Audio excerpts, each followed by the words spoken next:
What's good, YouTube? It is your boy Big Cool coming to you from Colossal Sports TV, and I'm back with another video. You already know what time it is. It is fight week.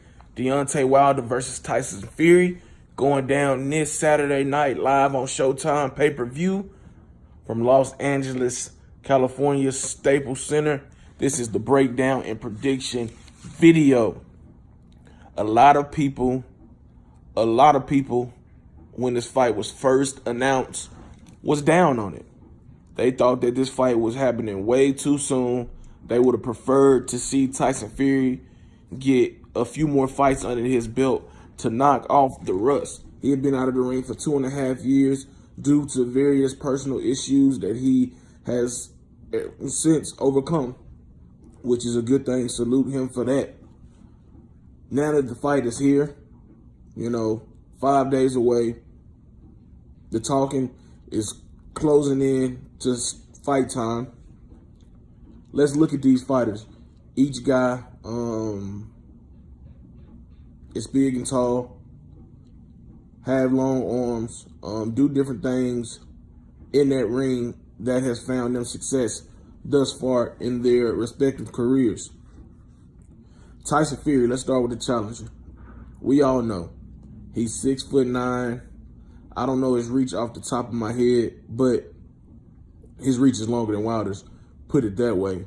He's very unorthodox. He's a guy who can fight from the outside, can fight from the inside, has good inside game.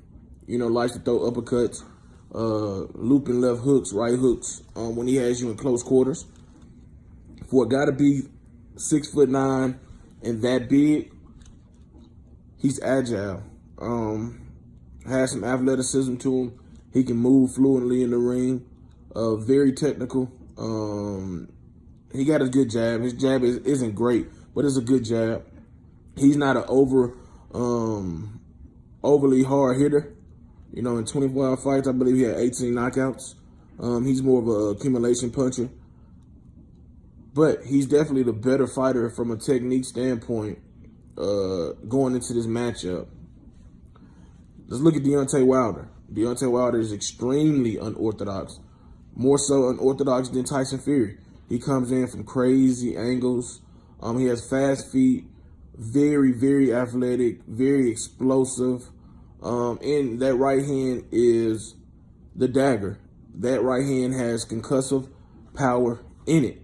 Ask any of his 40 opponents.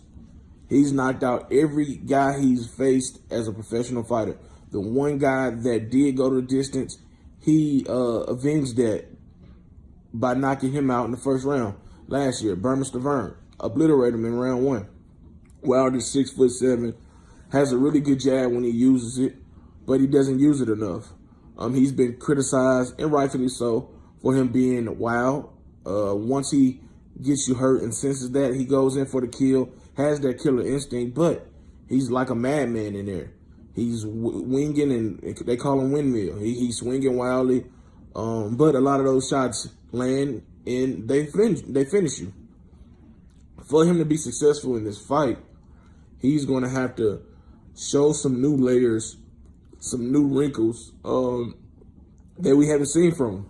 A lot of people, after the first Stavern fight, were impressed. They were like, wow, I didn't know he had that good of a jab.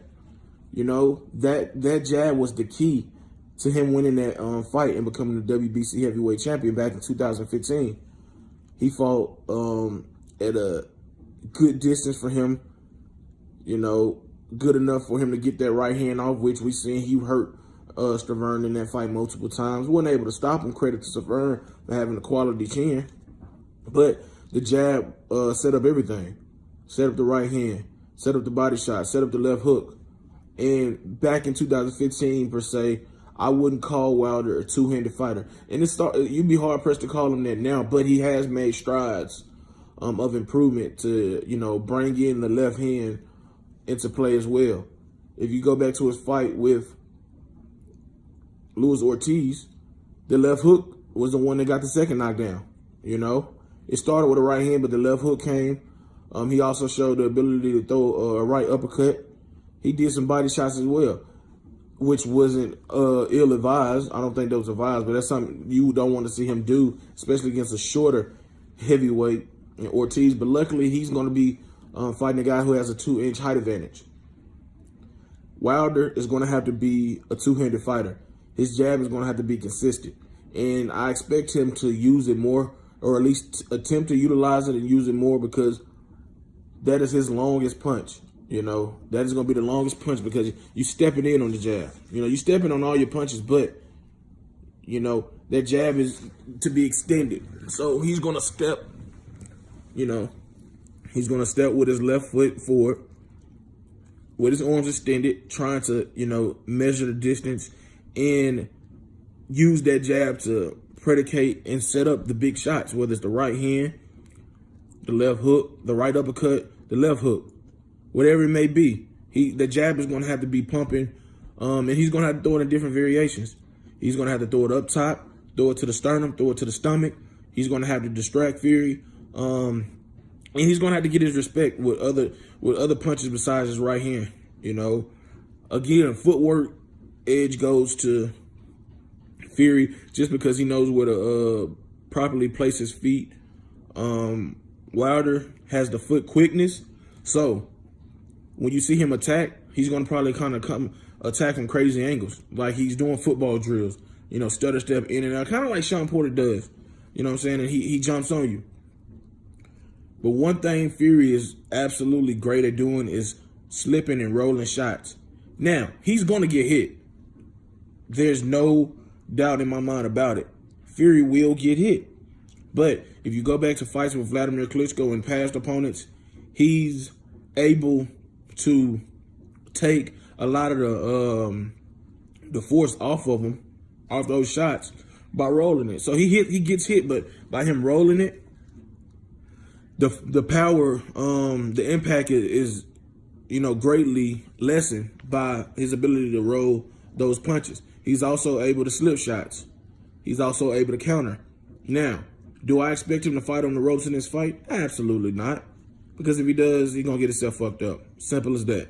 You don't want to become a sitting target for Deontay Wilder, because once he gets you, it's a wrap.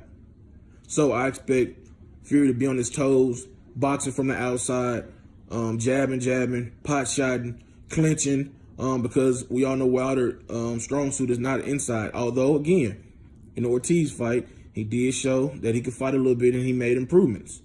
But Fury is going to look to smother his punches. He's going to look to frustrate Wilder. He's going to look to make his boring, you know. And a lot of people expect Wilder to be behind, or at least early, start to close the distance, and boom, the right hand saves the day, ends the fight, keeps him as the WBC heavyweight champion. But it's going to come a point in Deontay Wilder's career where a guy is going to be able to take that power. And yes, Stavern did that, but Stavern isn't the level fighter that Tyson Fury is. So if Fury can go the distance and avoid that right hand, what can Wilder do to offset that? Wilder is going to have to reveal something about himself that we haven't seen thus far in his career. He's 33 years old. He's been a professional since 2008. So that's 10 years or 11 years or 10 years, going on 11. Late bloomer to the sport. Has gotten far. But he's going to have to be a two-handed fighter. He's going to have to be disciplined. He's going to have to be focused. He's going to have to be sharp. His jab is going to have to do the job to set all his punches up. He can't get frustrated with Fury, who's going to make it a frustrating fight. Like I said, he's going to look to maybe try to steal the rounds at the end of the round, like Sugar Ray Leonard did against Marvin Hagler back in the day.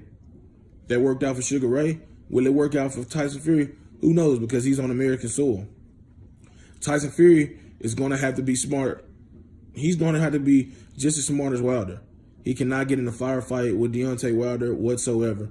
No way, no how, because he will get stretched the fuck out. Simple as that. He's going to get laid out if he gets in a firefight with Deontay Wilder. He's going to have to use every inch of the ring. He's going to have to keep Deontay turning, keep him out of position to where he's able to land that right hand and sit down on it and land it. He's going to have to make him use the left hook, have that come into play. Take away that right hand and see how good a fighter Wilder is. That's his goal. You don't want to have to test that chin to see if you can take that power if you don't have to. So his best bet is to, circle away from a Wilder's right hand, jab, throw his right hand, throw some left hooks, and make Wilder use that left hand, make him become a two-handed fighter.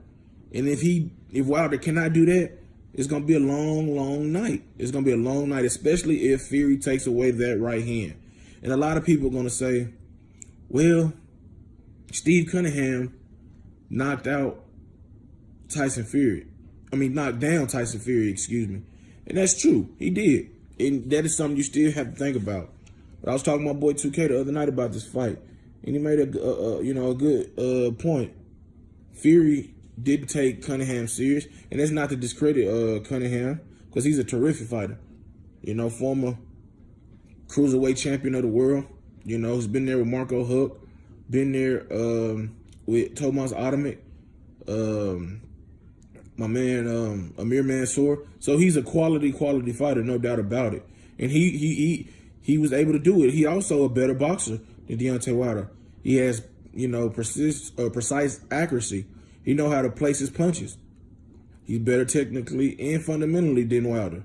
So that also you gotta also take that into play. But with all that being said, man, I think this is gonna be an excellent fight. I'm excited. Saturday can't get here fast enough. It really can't.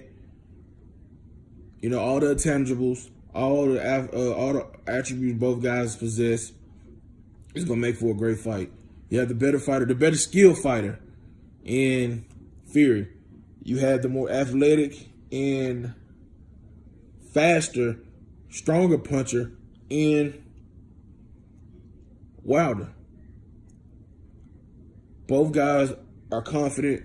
Both guys are hungry. Both guys are gigantic men. Both guys want Anthony Joshua.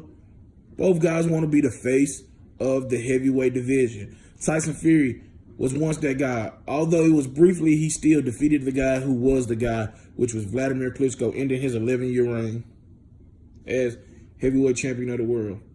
He lost all that by succumbing to bad habits and his demons, and now he's looking to get that back by acquiring the green belt, the WBC heavyweight title.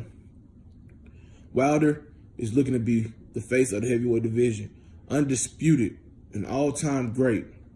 Only way he can do that, only way Fury can do that is if they go through each other. We've had a lot of build-up, a lot of back and forth, all access. Wilder Fury has been terrific. The only thing left now is to fight.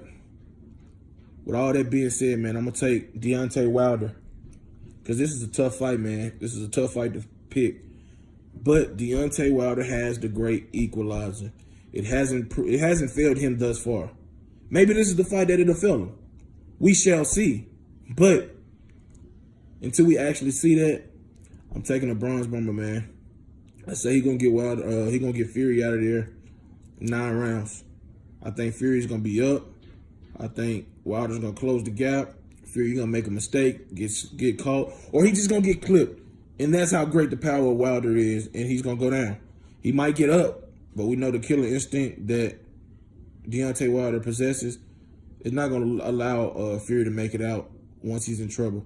So I'm going with Deontay Wilder to retain his WBC heavyweight title via 9th round KO over Tyson Fury. Drop your comments in the comment section down below. Let me know your thoughts on this video. Do you agree or disagree? Give me your prediction. Hit that like button. Hit that subscribe button. Hit that notification bell button to be notified every time I upload content. Shout out to the movement and everybody that is moving with us. Be sure to check out or visit 3kingsboxing.com daily for your latest and greatest updated, unfiltered, and unbiased boxing news and information reported the way it should be. Until next time, I am out. Peace.